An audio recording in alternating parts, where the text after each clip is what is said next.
My name is Yael Kahn. My parents were colonialists. They had escaped Nazism. My father family, they moved from Frankfurt to London. They were still children. My mother family, they moved to Newcastle upon Tyne. And then they got married here in the UK. As soon as they got married, they moved to Palestine, where I was born a few years later. As a child, my parents never ever spoke about Zionism, nothing about the Nakba. It's only after I became anti-Zionist that slowly I learned more. I feel very ashamed that I literally had no idea about Palestinian. I didn't know they existed. I didn't know the word Palestinian. By the time I was 2 years old, we moved to the south, which wasn't really that far from Gaza. So I was completely oblivious to Palestinian. What I was aware was the extreme racism in the Israeli society against Jews who came from Arab countries. So typically as a child, people would ask me, where are you from? And that meant where your parents came from. I instinctively knew that it was a racist, even though I didn't quite know the word racism even. I just knew that what they expected me to say is that I am from the top of the pile, that I was Jewish German, which is such an ironic that Jewish German were considered as the top. And especially I had the green eyes, and my parents had blue eyes, or even more so the Israelis, they glorify Aryan look. In the army, the women with the green eyes and the blue eyes were sent to the Air Force. All the pilots were Ashkenazi. And for me, it was a big eye-opening. I grew up in a small village. It was 50 families. And there was one family which were a survivor of Auschwitz. And the woman had the tattoo, the number tattoo, which was by the Nazis. She and her children were completely isolated socially. And they were treated as if they were scum.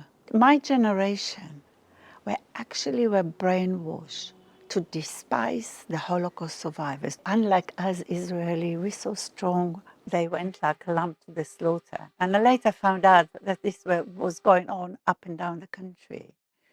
It has to be said, my family, both the family of my mother and the family of my father, they escaped Nazi Germany before the Holocaust. The hate and despise of those who actually survived. It was so much part of the upbringing of my generation. And that's why you have people who are just genocidal. And of course, with every generation, that is even became more extreme. I knew I wanted to find out something. I knew something was really wrong with my life.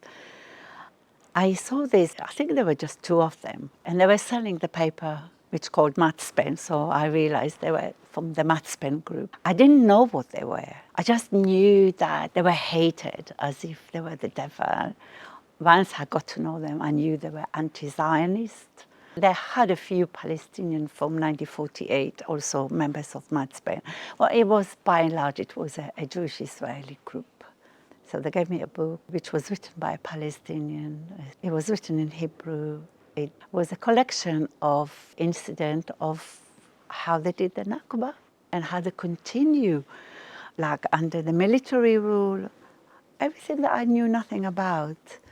So by the morning when I finished reading that book, I was anti-Zionist. So I thought, all my friends, I approached each one of them and said, look, this is what I found out.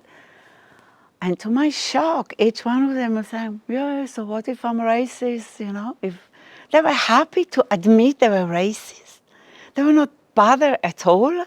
Because like some of the facts, for example, was how during the Nakba, the Israeli army gathered all the men in a village, selected 5 of them, and executed them.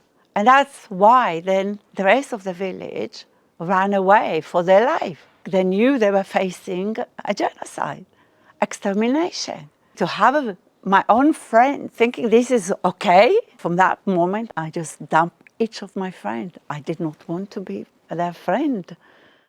Not very long after I became anti-Zionist, it was the 73 war, and the Israelis were quite shocked because the 73 war started with the Israeli army completely running away from the Syrian army and the Egyptian army. So Israeli society suddenly realized that they actually not invincible, that they can easily lose a war. So for some months there was a massive openness to hear about anti-Zionism. And because I started then as a student at the Technion in Haifa, I did lots of campaigning in the Technion. To be honest, I did no studies, I was just busy campaigning. I organized meetings with the anti-Zionist speakers. Not a single student was questioning. They all wanted to hear these anti-Zionist speakers. They all wanted to hear the lawyers speaking about torture of Palestinian prisoners. It didn't last. It was about 6 months, and then the Technion found ways to punish me. In 1982, when Israel invaded Lebanon, they gave to the soldiers a map of Lebanon, and in it was the name of the cities in Lebanon with the Hebrew names. It was clear the intention was, and it was obvious to every soldier and every Israeli, that the aim was to occupy Lebanon, that it was not just invasion, but it was actually for occupation, just like they occupied in 1967 the West Bank and East Jerusalem and Gaza. When initially I became anti-Zionist, my parents were absolutely horrified. My father even called me terrorist. Years I was telling him, wait, Israel is not satisfied with what it's already occupied. Israel is also going to occupy Lebanon. And he just didn't believe me. So when in 1982, Israel clearly invaded Lebanon with a clear intention to annex, to occupy Lebanon, that's when he completely changed and he became my biggest supporter. And he was proudly telling everybody that I was anti-Zionist and my daughter did this and that, and this is Yael. And in 1982, I was convinced, given how brutal the occupation of Lebanon was, that there would be mass grave in Israel of people that Israel kidnapped from Lebanon. Other people actually had information that there was a mass grave. For me, it was just conclusion. And we did find it. It was just north of the Sea of Galilee. And clearly hundreds were buried there. We never actually managed to establish how they were killed. We never managed to get the media interested. I brought journalists like from the Washington Post. I showed them the evidence that it's a mass grave, and they refused to publish it. And Israel got away with another mass grave. I know I have lots of successful campaigns in my life, but I have a lot of failures, and this was probably the biggest one. So the families who lost those people and the people themselves who were tortured to death. There were lots of Israeli prisons in the area, and we never managed to tell the story. So I feel very guilty. In 1987, I was planning to leave, but the Palestinian uprising started. There's no way I was going to leave then.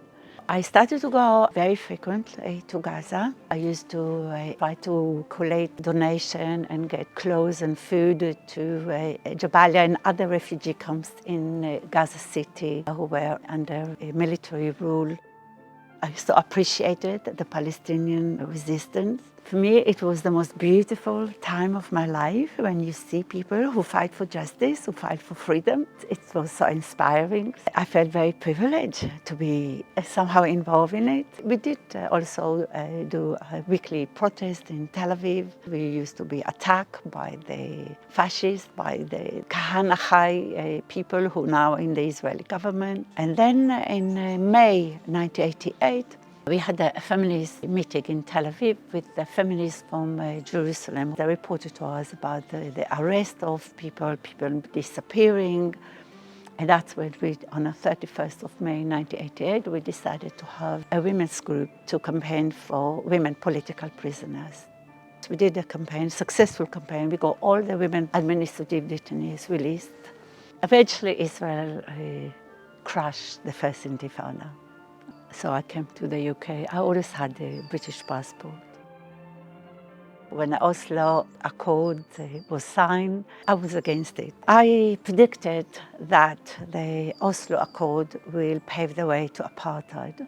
It made it possible for Israel to fragment the West Bank completely. It's where we are now, that Israel is trying to escalate the illegal settlement and the ethnic cleansing of the West Bank, which was always the plan. You cannot have a peace with Zionism. The genocide of Gaza now is not because of Netanyahu, it's because of Zionism. Zionism is so dangerous. The last time I was in Israel was in January 2003. Every time when I was going to Israel or leaving, they become more oppressive towards me. The threat to arrest me increased. It was the last hours of my father. And my lawyer asked if Shabak, which is like MI5, if they have any case against me, whether I can come to see my father before he dies. And they said, oh, no, there's no any accusation against her, just tell her not to be rude to us. So I flew to Israel to see my father. I went to the hospital and he died within hours. When I was leaving, they tried to arrest me. They said they're taking me to Petah Tikva. Petah Tikva is a torturing place. It's not the first time I was threatened with torture by Israel. I expected that. I already had the whole network ready with another lawyer. She immediately phoned, she immediately checked. And I guess they realized it will look really bad, it will expose Israel. Maybe now it would have been different, but then it would have looked really bad. A Jewish woman burying her father and then they're arresting her. It wouldn't look good. Eventually they let me leave. But it was clear to me that if I ever try to go to Israel again, they won't let me leave again, ever. When I moved to London, I started this campaign linking between Islington and Yibne refugee camp, which was part of the Rafah refugee camp. We did a few projects with the refugee camp. In January 2008, the Palestinians, they knocked down the entire wall which Israel built to separate Gaza from Egypt.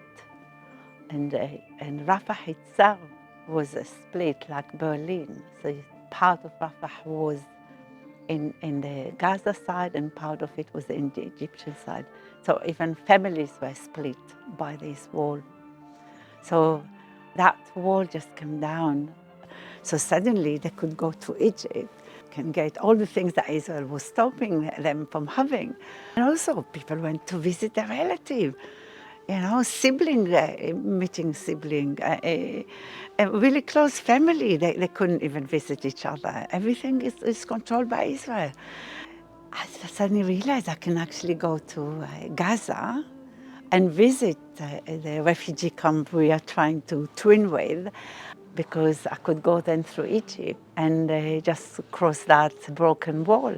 So I got into Gaza. I visited the people in Rafah. After 3 days, I was like thinking to myself, what is the future? And that's when I realized that Israel was going to genocide Gaza. It was not as much like you sit and you analyze and you say, okay, this and these are the facts, these are the evidence. It's more like a gut feeling. It just dawned on me. What's the implication of this siege? And at that point, I dropped everything. I came back and I found it very difficult to do anything but campaigning. At the end of that year, on the 27th of December 2008, Israel attacked Gaza and people were shocked.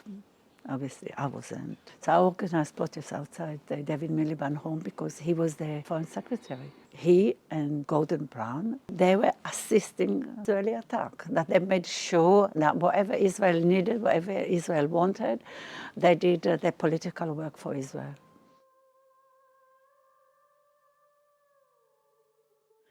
When the genocide started in October 2023, I had no doubt that this was a genocide.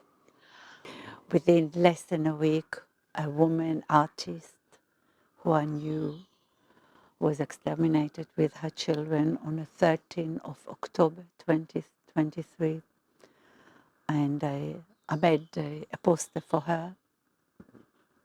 And that's the first poster in which I wrote Nazi Israel, because I wrote Nazi Israel exterminated Hiba Zakut and her children. Eventually I was arrested for another poster which I made with those words. When they arrested me for Nazi Israel, for me they were trying to shut me up, to silence me, telling that there is a Holocaust in Gaza. And I did say to the police that they were anti-Semitic. It's only their racism and the racism of the British regime which tells the police that all Jews are supporting what Nazi Israel is doing. That is so perverse.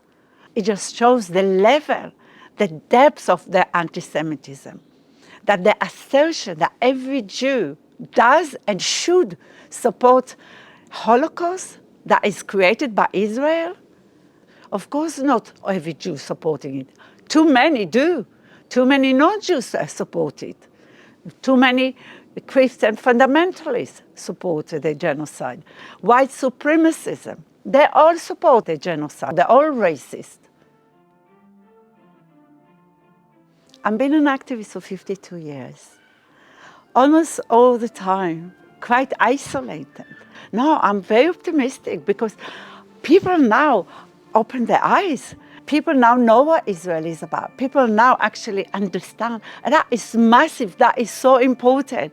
I know people feel like, we don't achieve, we haven't, still, we didn't stop, I suspect, hundreds of thousands of Palestinians were exterminated in Gaza. That's my view. So we didn't stop that happening. And we didn't stop the hundreds of thousands of Palestinians maimed.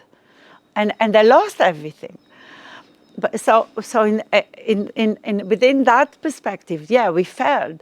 But actually people don't understand, and this is why the oppression is so intensifying, because we are making a difference. On a document dated 13th of October 2023 from the Israeli government, what it states there, that Israel was going to get the Palestinians to leave Gaza into Sinai as a humanitarian solution. The responsibility of the West was to make sure that the Israeli reputation is not damaged.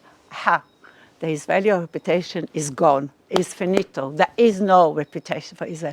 People know. Even people who support Israel, they know what Israel is. They know it's war criminal. They know Israel was created by terrorism and thrived by terrorism, exists by terrorism, and Israel has no existence but via terrorism. So I'm very optimistic.